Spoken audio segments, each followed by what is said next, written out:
rejects the labels that are so often forced upon it. That sadness and heartache can turn, morph, and alter themselves to the frantic breath, and hands that just can't cover enough skin.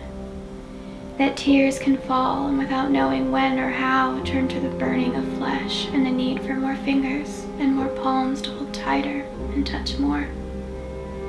Today, I learned that the swollen and melancholy of a heart can be an aphrodisiac you never intended on finding. That arms of comfort and consoling can change the tone of their holding and cling with new purpose. Cling as if trying to strip off the skin of separation and melt together.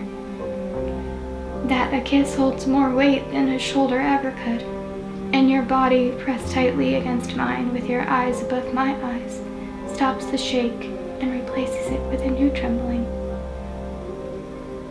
Today, I learned that there is no barrier or restriction to how much, how fast, and how deeply passion can run.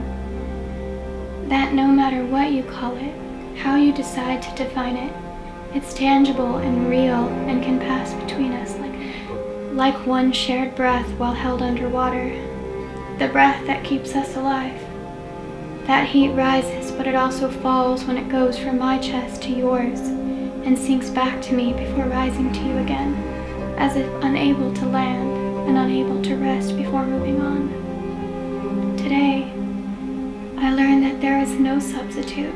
There is no replacement for the unmatched and unrivaled craving of another soul.